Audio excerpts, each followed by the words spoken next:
Em 25 de fevereiro de 2022, 5 mergulhadores entram em uma câmara hiperbárica de trabalho em Pointe-à-Pierre, Trinidad e Tobago, no Golfo de Paria. Todos os 5 mergulhadores são sugados para dentro de um duto e apenas um sobrevive. Perea Fuel opera unidades de processamento de petróleo e gás em Pointe-à-Pierre, em Trinidad e Tobago. Em junho de 2021, a Perea contrata a LMCS Limited, uma empresa de serviços profissionais de mergulho, para realizar a manutenção de um duto que está inativo desde que assumiram a propriedade da instalação em 2018.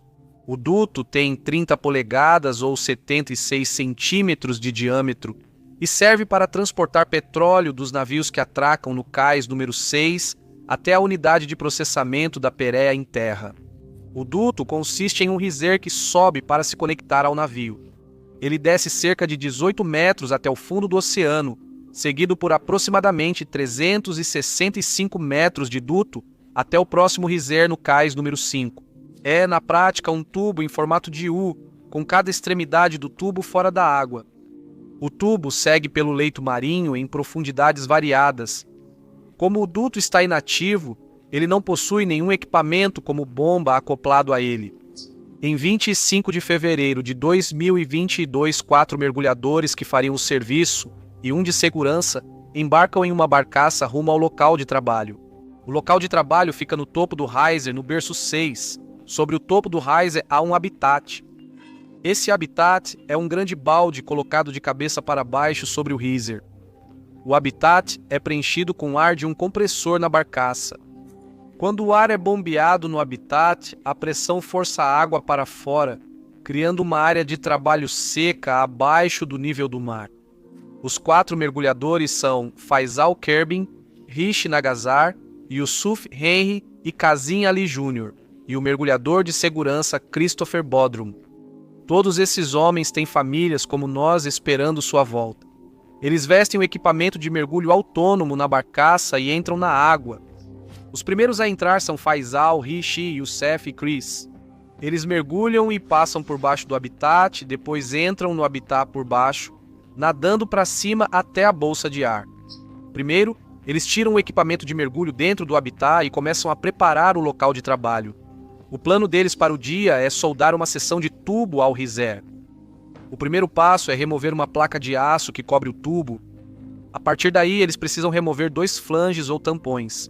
Se você assistir meus vídeos sobre o Wild Rake ou o desastre do Byford Dolphin, verá que investigações independentes desses acidentes normalmente levam anos. Vou deixar os links para esses vídeos na descrição. Há muitas informações técnicas para absorver. Também existem as famílias das vítimas, que precisam ser ouvidas e compreendidas. Existem várias empresas interessadas em se proteger de processos judiciais e, claro, as pessoas envolvidas nas decisões que levaram ao acidente querem se proteger de responsabilização e humilhação. Na maioria das vezes, os acidentes acontecem por vários motivos e, no início, ninguém realmente sabe o porquê. O motivo pelo qual a investigação demora tanto é porque é preciso investigar completamente e, na maioria das vezes, todos ficam relutantes em entregar todas as informações necessárias. Mais do que isso, nem sempre está claro quais detalhes são importantes e, por isso, as pessoas envolvidas nem sabem que cometeram um erro até que todas as informações venham à tona.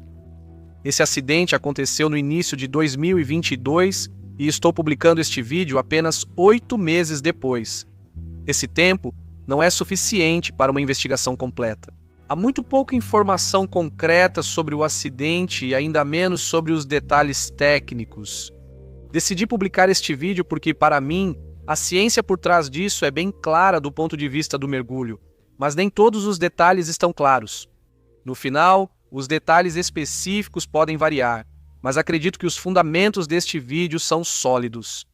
Avisarei vocês sobre o que achar pouco claro. O topo do riser foi selado com uma tampa cega ou placa de aço. Essa placa é removida primeiro, depois um tampão é retirado. Vi indícios de que se trata de um tampão inflável, mas não posso ter certeza, embora isso faça sentido. O tampão está lá para garantir que o tubo vertical não se encha de água e para evitar que qualquer gás suba para o habitat vindo de dentro do cano. Um especialista disse que provavelmente havia um segundo tampão inflável mais profundo dentro do cano que permanece no cano enquanto o trabalho é realizado.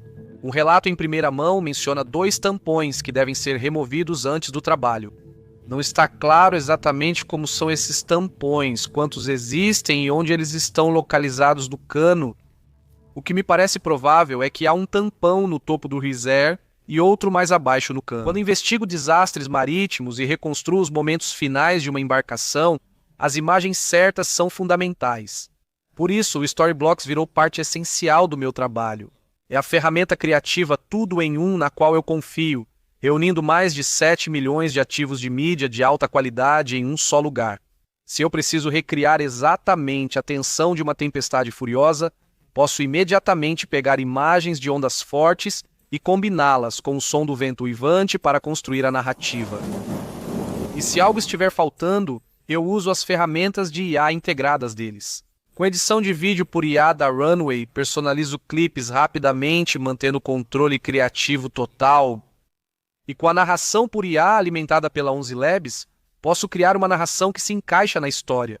Como foi projetado para velocidade e simplicidade, acesso toda a biblioteca diretamente dentro do After Effects e do Premiere Pro, usando o plugin do Storyblocks.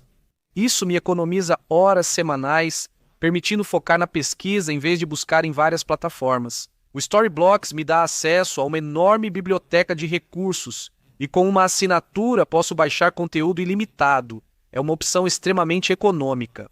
Para começar a contar histórias melhores, acesse o link na descrição ou escaneie o código QR. Aproveite 15% de desconto em qualquer plano anual antes que a oferta acabe. Então confira agora. Estou ansioso para ver suas criações e desejo sucesso.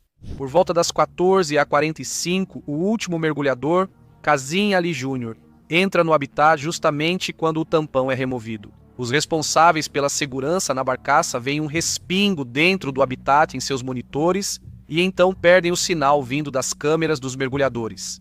Todos os 5 mergulhadores são sugados para dentro do tubo e arrastados por uma torrente de água em turbilhão. Isso acontece tão rápido que eles ficam confusos e desorientados. Eles estão sendo arremessados pelo tubo e, para piorar, parte do equipamento deles está sendo levado junto nessa onda. Enquanto deslizam pelo tubo, eles tentam se estabilizar enquanto são atingidos pelos cilindros e pelos corpos dos amigos. É como descer um toboágua no escuro com outras pessoas e um monte de equipamento pesado caindo junto com você. Por fim, eles param. Desmaiando e recobrando a consciência, eles lentamente se encontram. Seus corpos estão machucados, com hematomas e mutilados. Eles começam a puxar e empurrar uns aos outros de volta pelo duto. O mergulhador de segurança, Chris, está mais próximo de onde eles entraram. O progresso é lento. Como o tubo tem água, usam o cilindro de mergulho às vezes. Eles fazem pausas regulares e rezam por ajuda para serem encontrados. Para entender o que aconteceu, você precisa saber um pouco sobre pressão e a relação entre água e ar. O ar pode ser comprimido, mas a água não pode. Quando o habitat é preenchido com ar para expulsar a água, esse ar não substitui a água em uma proporção de 1:1. Para aproximadamente cada 1 metro de água que é empurrado para baixo e para fora do habitat, cerca de 10% a mais de volume de ar da superfície é necessário para substituir o mesmo volume de água.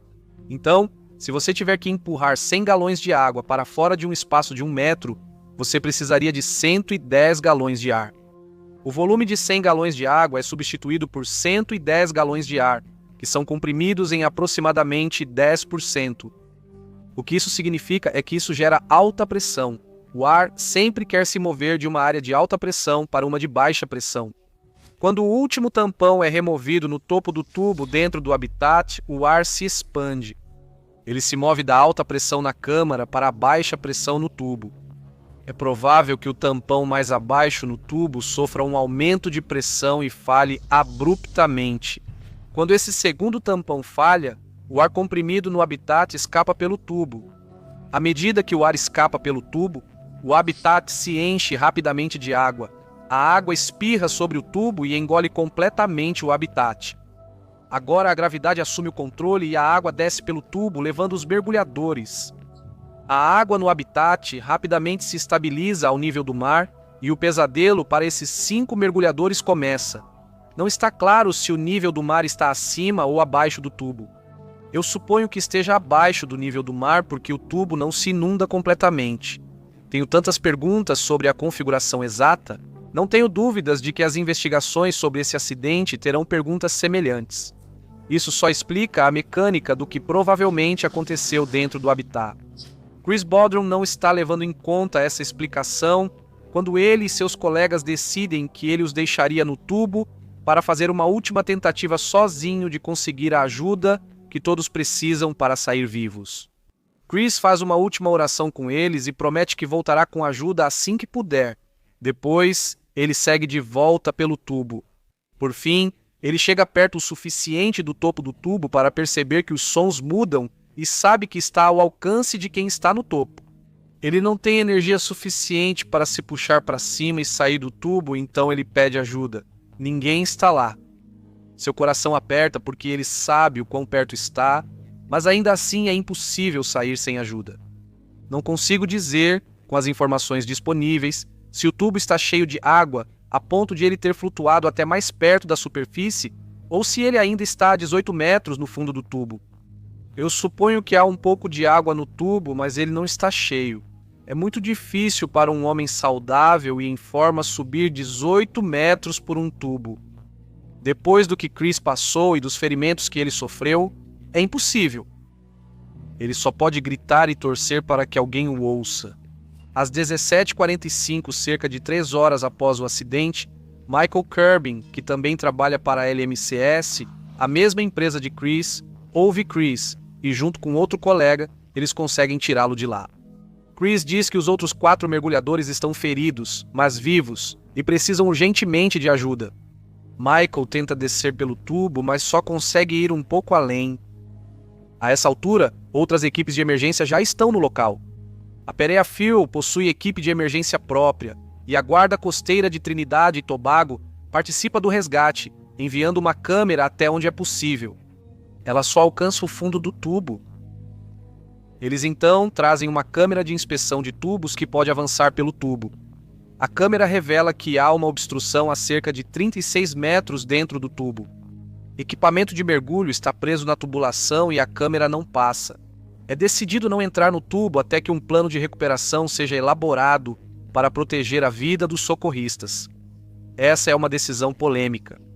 A equipe da LMCS quer entrar no tubo, mas não tem permissão para isso por questões de segurança. Chris Bodrum diz que vai voltar lá, mesmo machucado, e não entende por que a operação de resgate parou. 2 dias se passam e nenhum resgate é feito. Não está claro quais tentativas foram feitas. No dia 27 de fevereiro, o resgate é encerrado e o plano muda para a recuperação dos corpos. No dia 28 de fevereiro, 3 corpos são recuperados, e o último corpo é recuperado em 3 de março. Chris Bodrum é o único sobrevivente. Acho que levará anos para as famílias das vítimas terem algum tipo de desfecho.